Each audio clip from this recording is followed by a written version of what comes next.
전염병 발생 양상을 보면 첫 번째 이렇게 보시면 세계적으로 발생하는 것도 있죠. 그죠? 그래서 이렇게 세계적으로 발생하는 것도 있는데요. 그럼 이걸 갖다 우리 뭐라고 하는 거냐면 범유행성이라고 얘기를 하는 거고요.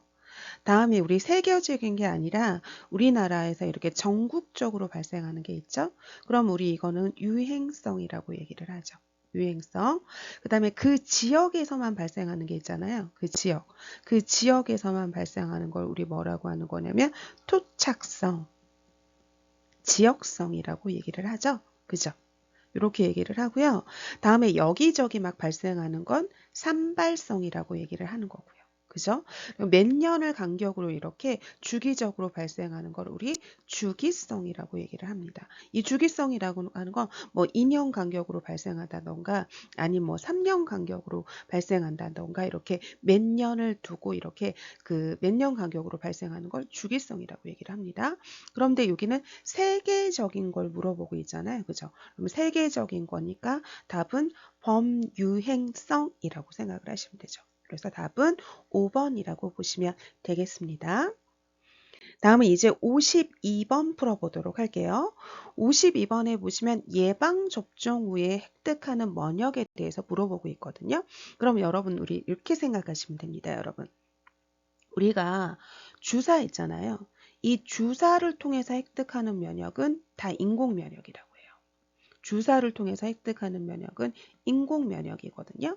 그런데 사람이 이렇게 있을 때 이렇게 들어오는 균을 갖다가 우리 뭐라고 하는 거냐면 병원체라고 얘기를 해요. 그런데 이 병원체는 항원이라고 얘기를 하고요. 이 항원에 대항해서 우리 몸에 만드는 걸 항체라고 얘기를 하거든요. 그럼 이 예방접종이라고 하는 건 우리 몸에 이 병원체 항원을 소량 넣어주는 거예요. 그래서 이 항원을 병원체를 소량 넣어줘서 내 몸이 살짝 앓게끔 해가지고 지금 이 항체를 형성하도록 해주는 게 바로 이 예방접종이거든요. 그러니까 만약에 코로나19 예방접종을 한다. 코로나19 예방접종을 한다. 그럼 이 코로나19균을 소량 넣어주는 거예요. 왜냐하면 많이 넣어주면 그 병에 걸리잖아요. 그러니까 이 균을 병원체를 소량, 이 항원, 이 병원체를 소량 넣어줘가지고 내가 살짝 앓게끔 하는 거예요. 살짝 앓게끔 해가지고 내가 내 몸에 뭐를 형성하게 하는 거냐면 항체를 형성하게 하는 걸 갖다가 뭐라고 하는 거냐면 이거를 예방접종이라고 하거든요. 그럼 여러분 이 예방접종이라고 하는 건 주사를 통해서 항원을 주사해 준 거거든요. 지금 주사를 통해서 지금 항원을 해줬어요. 그러니까 인공이 들어가요, 여러분.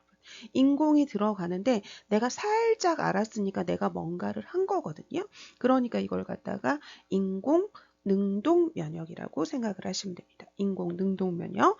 그런데 이 주사를 통해서 여기는 항원을 넣어줬잖아요. 만약에 이 주사를 통해서 이미 형성된 항체를 넣어주면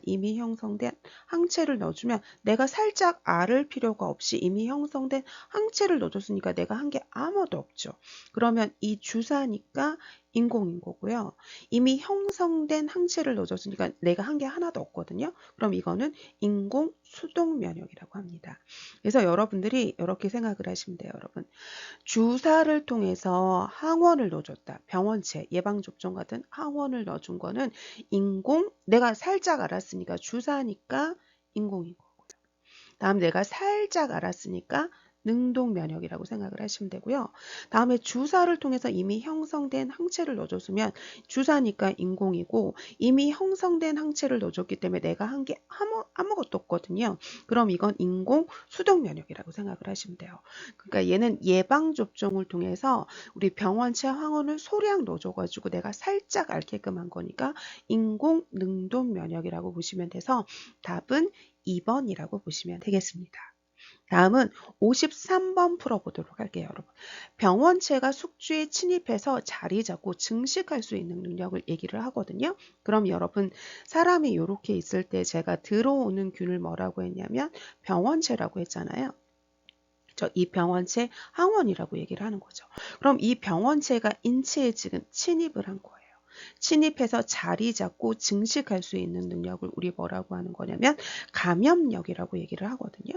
그럼 우리 감염이 됐어요. 그럼 병원체가 내 몸에 침입해서 감염이 됐습니다. 그럼 감염이 됐다고 내가 다 이렇게 질병이 발생하는 게 아니고요. 만약에 감염이 됐는데 내가 면역 능력이 높잖아요. 그러면 실제로 이렇게 질병이 발생하지 않습니다. 질병이 발생하지 않아요. 그런데 내가 감염이 됐을 때 나의 면역 상태가 떨어지면 그러면 그때 이렇게 질병이 발생한다고 생각을 하시면 되거든요. 그럼 이렇게 감염이 됐을 때 실제로 이렇게 질병이 발생하는 거 있잖아요. 이걸 갖다가 우리 뭐라고 하는 거냐면 병원역이라고 얘기를 합니다. 병원역. 그럼 이렇게 실제로 질병이 발생을 했을 때 얘가 완쾌돼 가지고 다 낫기도 하잖아요. 그죠? 그런데 얘가 완쾌되지 않고 이렇게 사망을 하거나 아니면 이렇게 심각한 후유증을 남기기도 하죠. 그러면 이렇게 사망을 하거나 이렇게 심각한 후유증을 나타내는 걸 이걸 갖다가 뭐라고 하는 거냐면 동력이라고 한다고 생각을 하시면 됩니다. 그래서 병원체가 인체에 침입해서 자리 잡고 증식할 수 있는 능력은 감염력이고, 그럼 감염됐다고 해서 다 질병이 발생하는 게 아니라 면역력이 높으면 질병 발생하지 않고 면역력이 떨어졌을 때 이렇게 질병이 발생하는데 이렇게 실제로 질병이 발생하는 능력은 병원력이라고 하는 거고, 이렇게 실제로 질병이 발생했을 때 완쾌되기도 하지만 이렇게 사망이나 후유증 같은 심각한 후유증을 나타내는 걸 동력이라고 한다고 생각을 하시면 되고, 그 다음에 이 치명률이라고 하는 건 사망하는 거 있잖아요. 사망하는 거 이걸 치명률이라고 생각을 하시면 돼요. 그래서 답은 얘고요. 그래서 동력은 심각한 후유증 나타나는 거고.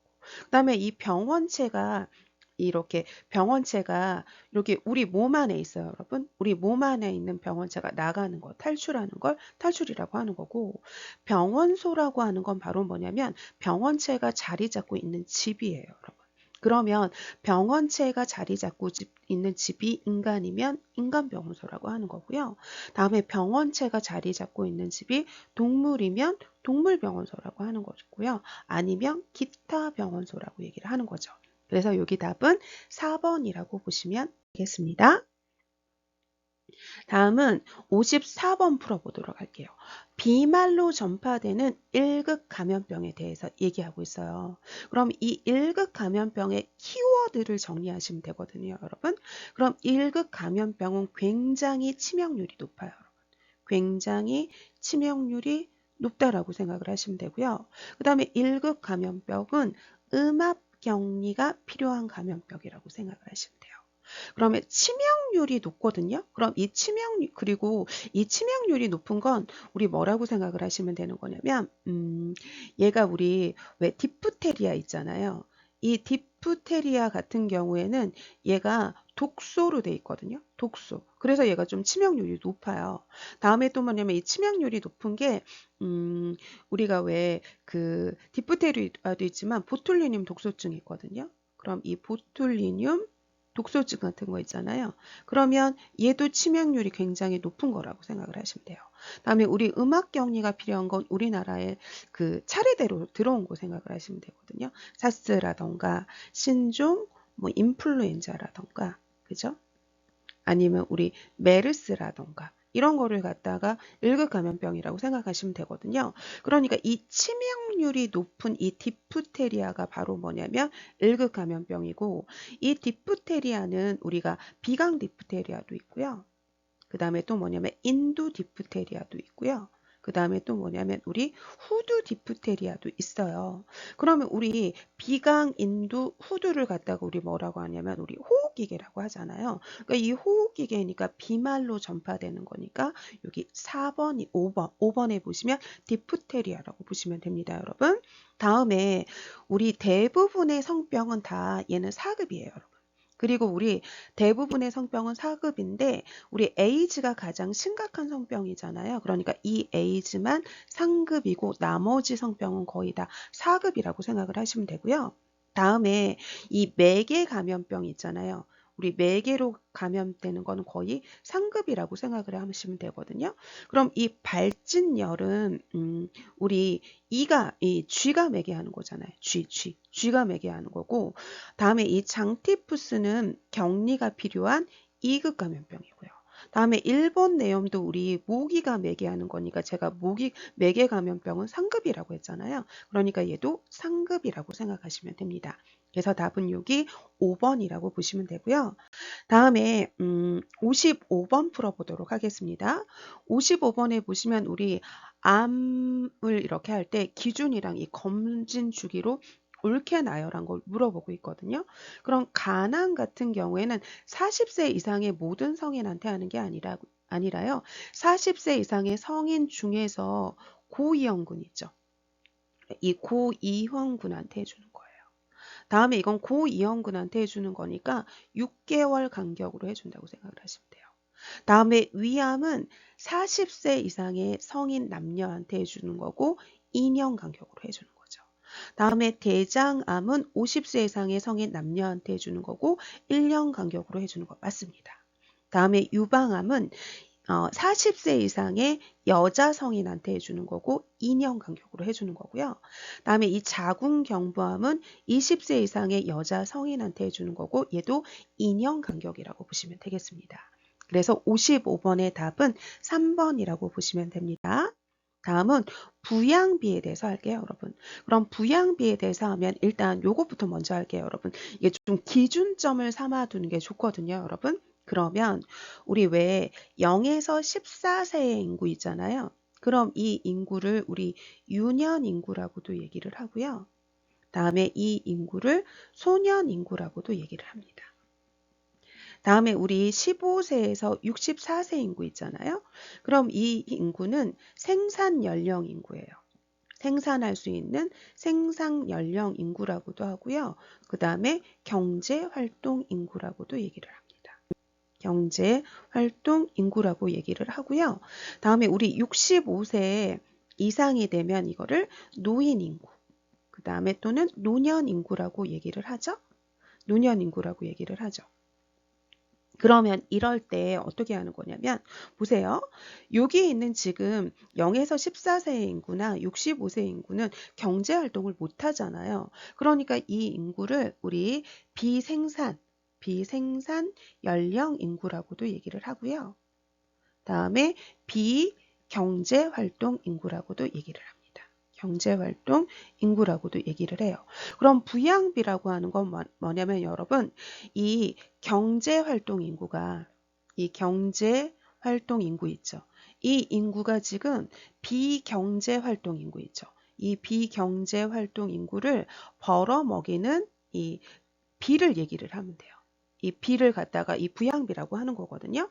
그럼 이 경제활동 인구라고 하는 건 아까도 얘기했지만 여기 15세에서 64세 인구잖아요. 그죠? 그 다음에 이 비경제활동 인구는 좀 더 보시면 여기는 유년 인구 더하기 다음에 또 뭐가 되는 거냐면 우리 노년 인구가 되겠죠? 그럼 이 유년 인구랑 노년 인구까지 다 보면 이거를 총부양비라고 생각을 하시면 되고요.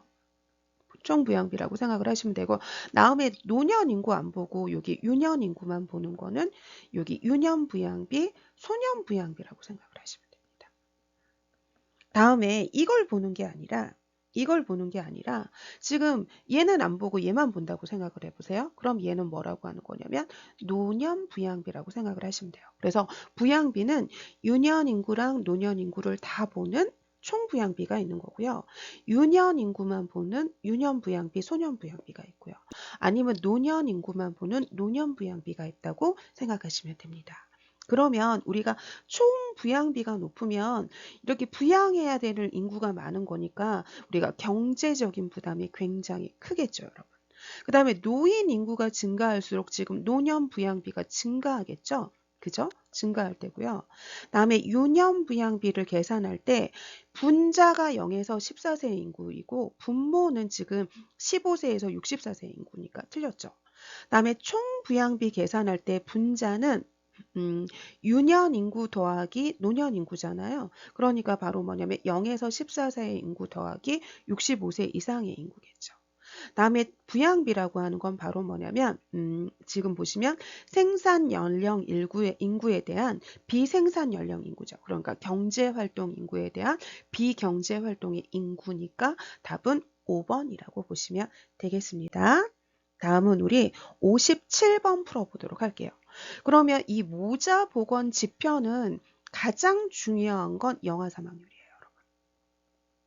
그래서 이 모자 보건 지표로 가장 중요한 건 영아 사망률이라고 보시면 되고요. 두 번째로 중요한 건 바로 뭐냐면 모성 사망률이라고 생각을 하시면 되거든요. 그런데 우리가 이럴 때 어떻게 생각을 하시면 되냐면 이렇게 분모분의 분자가 있잖아요. 그럼 이 분자에 중심 개념이 간다고 생각을 하시면 돼요. 중심 개념이 간다고 생각을 하시면 되거든요. 그러면 제가 이 모자 보건 지표로 가장 중요한 게 영아 사망률이라고 했잖아요. 그죠? 영아 사망률이라고 했죠. 그럼 이 영아 사망률에서 중심 개념은 영아 사망이죠. 그러니까 이 분자에 뭐가 가는 거냐면 영아 사망수가 간다고 생각을 하시면 되거든요. 그러니까 우리 12개월 안에 사망한 수를 보시면 돼요. 그럼 이 분자에 보시면 여기 12개월, 이 지금 1세 미만의 사망한 수가 분자에 가는 거고 그 다음에 분모는 총출생아 수가 가는 거죠. 그러니까 답은 4번이라고 보시면 됩니다. 그래서 여러분 우리 남자 수분의 여자 수가 아니라 여자 수분의 남자 수가 말하는 거고 걔는 성비인데 아예 여기는 공식 자체가 틀렸고요. 다음에 65세 이상 인구분의 0에서 14세 인구를 보는 건 바로 뭐냐면 얘는 노령화 지수를 보는 거죠. 인구가 얼마나 나이 들어가는 노령화 지수를 보는 거고요. 다음에 연간 사망자 분의 그 해의 중앙 인구가 아니라 그 해의 중앙 인구분의 여기 연간 사망자 수를 보는 건 사망률인 거고요. 그죠? 그래서 여기 답은 몇 번이냐면 여기 4번 영아 사망률을 찾으면 되는 거니까 영아 지금 1세 미만 12개월 미만에 사망한 수를 분자로 보시면 됩니다. 그래서 답은 4번으로 보시면 되겠습니다. 다음에 이제 58번 풀어보도록 할게요, 여러분. 모자보건법에서 말하는 대상자와 정의로 옳은 걸로 물어보고 있어요. 그럼 이 모성이라고 하는 건 여러분 임신이나 분만이나 아니면 산욕이랑 관련된 걸 모성이라고 얘기를 하거든요. 그러면 임신, 분만, 산욕을 할 수 있으려면 가임기 여성은 임신도 할 수 있고 분만도 할 수 있고 산욕도 할 수 있죠. 그 다음에 임산부도 지금 임신하고 관련됐잖아요. 그러니까 답은 여기 1번 맞습니다. 다음에 영유아라고 하는 건 우리가 모자보건법에서 말하는 영유아는 6세 미만, 만 6세 미만을 얘기를 하는 거고요. 다음에 신생아라고 하는 건 출생하고 난 다음에 28일 있잖아요. 사주. 28일 미만된 아기를 얘기를 하는 거고 그 다음에 임산부라고 하는 건 임신 중이거나 아니면 분만 후에 이렇게 6개월 된 여성을 얘기를 합니다. 다음에 우리 선천성 이상아라고 하는 건 선천성 기형이 있거나 변형이 있거나 염색체 이상이 있는 그 아기를 얘기하는 거지 출생 후 10년 된 아기가 아니라 지금 이런 기형이 있는 아기를 얘기를 하는 거예요. 그래서 답은 1번이라고 보시면 되겠습니다. 다음은 59번 보도록 할게요. 6개월 된 영아에게 실시되는 예방접종에 대해서 물어보고 있어요. 그럼 이 풍지는 MMR이잖아요. MMR. 그럼 이 MMR이 뭐냐면 우리 이게 홍역. 다음에 얘는 불거리죠. 이 불거리를 갖다가 뭐라고 하는 거냐면 유행성 이하선염이라고 하죠. 그죠? 유행성 이하선염이라고 얘기를 하는 거고요. 이 R이 바로 뭐냐면 풍진이죠. 그리고 MMR은 홍역불고리 풍진인데 얘는 기본 조정 12 내지 15개월에 하잖아요. 그러니까 얘는 아니죠. 다음에 수두도 12 내지 15개월에 하는 거. 그러니까 아니고요. 그런데 이 DPT 우리가 DPT라고 하잖아요. DPT. 그리고 또는 디탭이라고도 얘기를 하죠. 여러분. 그러면 이거는 디프테리아. 다음에 얘는 백일에, 얘는 파상풍을 얘기를 하잖아요. 그럼 얘는 기본 접종 언제 하는 거냐면 2개월, 4개월, 6개월 해가지고 이렇게 3차 접종, 2개월, 4개월, 6개월 해가지고 이 3차 접종이 이 기본 접종인 거죠. 그럼 이 6개월 됐을 때 여기 보시면 100일에를 3차 접종해야겠죠, 여러분. 다음에 일본 내염은 우리 1차 접종을 언제 해주는 거냐면 12개월 이후에 해줘요, 여러분. 이 12개월 이후에 해주거든요. 그리고 반드시 24개월 이내에는 맞아야 돼요. 그러니까 얘는 6개월 되니까 얘는 아니고요. 다음에 이 유행성 이하선염은 MMR인데 제가 아까 12 내지 15개월에 맞는다고 했잖아요.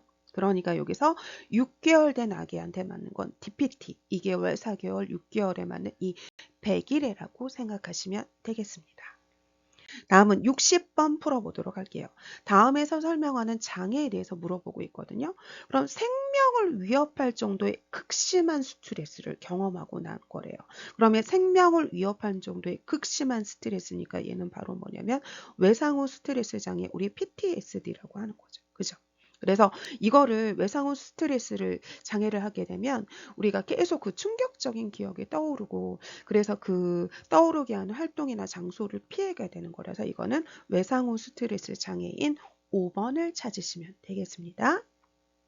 다음에 이제 61번 풀어보도록 할게요. 노인 장기 요양 보험 제도로 옳은 거에 대해서 물어보고 있어요. 그러면 이게 만약에 헷갈린다고 하면 여러분 이렇게 생각을 하시면 돼요.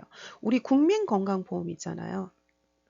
그럼 우리 국민건강보험을 하시면 여기가 가입자가 있잖아요, 여러분. 보세요, 여러분.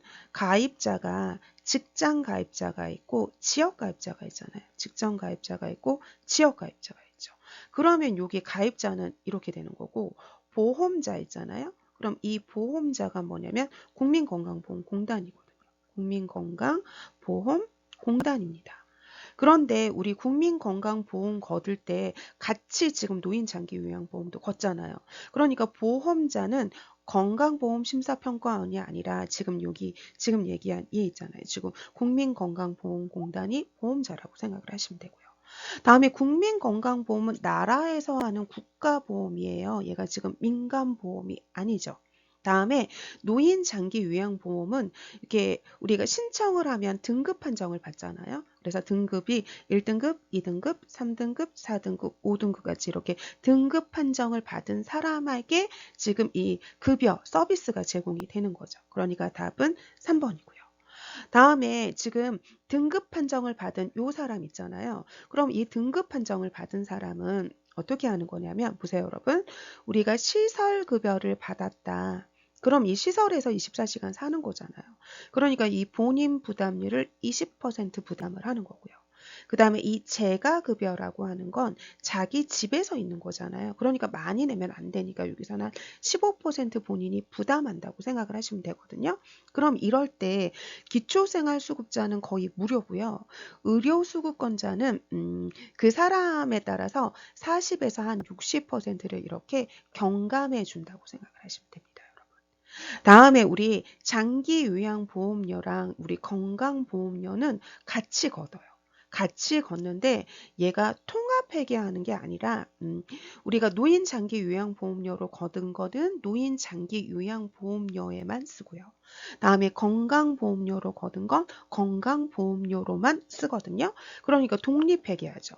거둘 때는 같이 걷는데 회계는 독립회계한다고 생각하시면 됩니다. 그래서 61번의 답은 3번이라고 보시면 됩니다.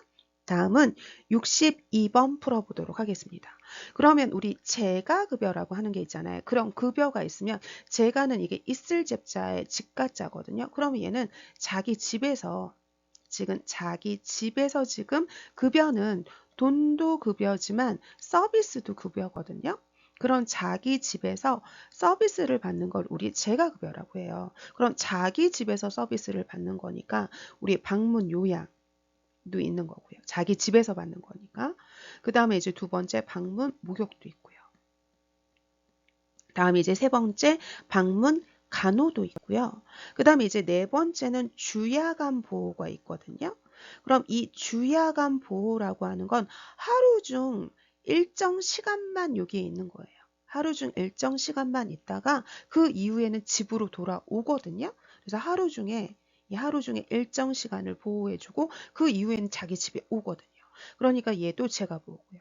다음에 단기 보호라고 하는 게 있어요, 여러분. 그럼 얘는 일정 기간만 보호해 주는 거예요. 이 일정 기간만 보호해주고 나머지는 집에 오거든요. 그러니까 얘가 재가급여거든요. 그러니까 이 주야간 보호라고 하는 건 하루 중 일정 시간, 이 하루 중 지금 이 일정 시간을 있다가 집에 오는 거니까 집에서 이렇게 서비스를 받는 재가급여라고 생각을 하시면 되고요. 다음에 이 노인복지주택이라고 하는 건 노인 주거 복지시설이죠. 주거복지시설인 거고, 요양이라는 말이 들어가면 무조건 의료복지시설이라고 생각을 하시면 돼요. 노인 의료복지시설이고, 그 다음에 여기 시설이자고 했잖아요. 그러니까 이게 시설급여에 해당이 된다고 생각을 하시면 됩니다. 다음에 요양병원 간병비는 특별하게 현금으로 드는 특별현금급여에 해당이 되죠. 특별 현금 급여에 해당이 되는 거고요.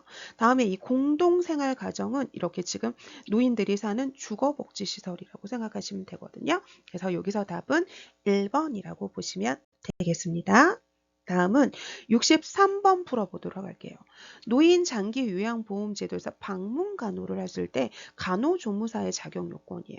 그럼 방문 간호는 여러분 간호사도 지금 방문 간호를 할 수 있고요. 그리고 여기서 나온 간호조무사도 방문 간호를 할 수 있습니다.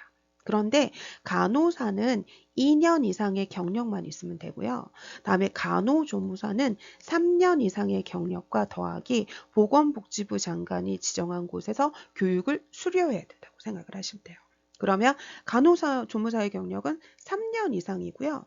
그 다음에 보건복지부 장관이 지금 교육기관을 지정해주고 거기서 이제 교육을 수료해주는 거거든요. 그래서 답은 4번이라고 보시면 되겠습니다. 다음에 이제 64번 풀어보도록 할게요. 그럼 가정 방문할 때 이게 가정 방문의 순서가 굉장히 중요하죠. 그래서 우리가 감염을 예방하기 위해서 이 감염을 예방하기 위해서 면역력이 약한 사람부터 이렇게 해야 되는 가정 방문을 하는 거잖아요. 그러니까 면역력이 약한 이렇게 신생아를 먼저 하고 그 다음에 임산부하고 그 다음에 성병 환자하고 결핵 환자는 호흡기 감염이 되니까 가장 마지막에 해야겠죠. 그러니까 답은 2번이라고 보시면 되겠습니다. 다음은 이제 65번 풀어보도록 할게요. 그러면 우리 간호조무사의 자격 인정은 우리 보건복지부 장관이 하잖아요. 그죠? 보건복지부 장관이 인정하니까 답은 4번이라고 보시면 되죠. 다음에 이제 66번 풀어볼게요.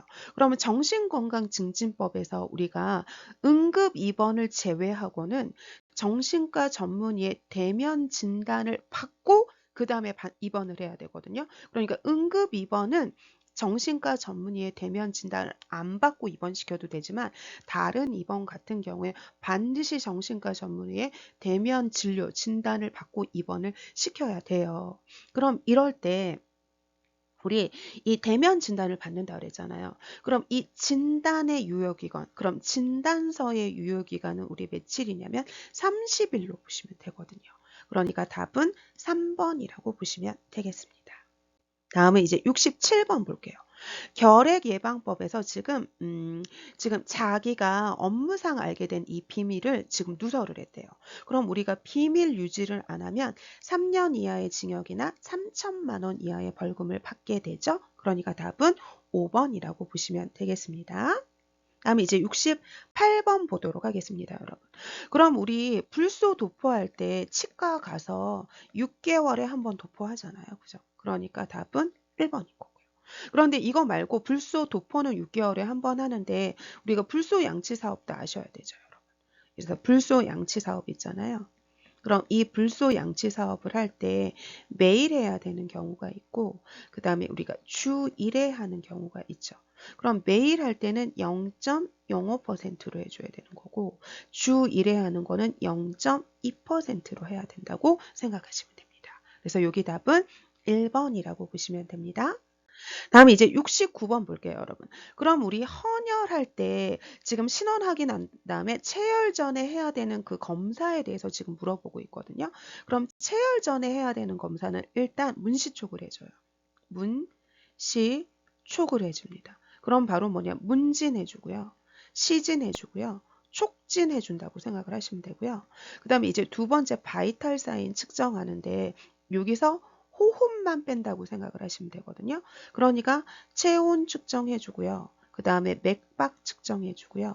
그 다음에 혈압 측정을 해주는데 호흡은 측정하지 않습니다, 여러분. 그 다음에 이제 세 번째 체중을 측정을 해서 남자가 50kg 이하다. 그러면 체열하지 않습니다. 다음에 여자가 지금 45kg가 안 된다. 그러면 이 사람도 지금 체열하지 않습니다. 다음에 이제 네 번째는 바로 뭐냐면 우리 빈혈 검사하거든요. 그래서 헤모글로빈 수치 같은 빈혈 검사하고요. 그 다음에 혈액 응고되는지 봐야 돼요. 그렇기 때문에 혈소판 개수 검사도 한다고 생각을 하시면 되거든요. 그래서 지금 체열 전에 해야 되는 검사는 이거 다 아셔야 되거든요. 문시촉, 문진시진 촉진하고요. 바이탈 사인에서 호흡은 빠지는 거고요. 다음에 체중 측정하고 빈혈 검사하고 혈소판 개수 검사한다고 생각을 하시면 되거든요. 그럼 여긴 아닌 걸 물어보고 있잖아요. 그럼 체중 측정하고요. 혈압 측정하고요. 체온하고 맥박 측정하고 문시촉 해주고요. 체지방을 측정하진 않죠. 그러니까 69번의 답은 3번이라고 보시면 되겠습니다. 다음은 우리 70번 풀어보도록 하겠습니다. 감염병 예방법에서 감염병을 예방하기 위해서 식수를 사용하지 못하게 한대요. 그럼 이 식수를 사용하지 못하니까 지금 이 기간 동안에 식수를 공급해야 될 거 아니에요, 여러분. 그럼 식수 공급은 그 지역에 지금 그 지역 있잖아요. 감염병이 발생한 그 지역에 지금 이게 감염병이 발생했을 거 아니에요? 그죠? 그러면 이 감염병이 발생한 요 지역 있죠. 요 지역의 식수를 먹지 못하게 하는 거고, 그럼 이 지역의 식수를 공급을 해야 되는 거잖아요. 그러니까 바로 뭐냐면 우리 도 밑에 뭐가 있냐면 구가 있잖아요. 여기가 지금 지역이잖아요. 그러니까 시도지사나 시장이나 도지사나 시장, 군수, 구청장 여기가 지금 지역이거든요. 그러니까 이 시장, 도지상, 시장, 군수, 구청장이 식수를 공급해야 된다고 생각하시면 됩니다. 여러분, 그러면 이번 시간에는 여러분 공중보건학에 대해서 살펴봤고요. 다음 시간에는 우리 임상실기 기본간호학에 대해서 살펴보도록 하겠습니다. 수고 많으셨습니다.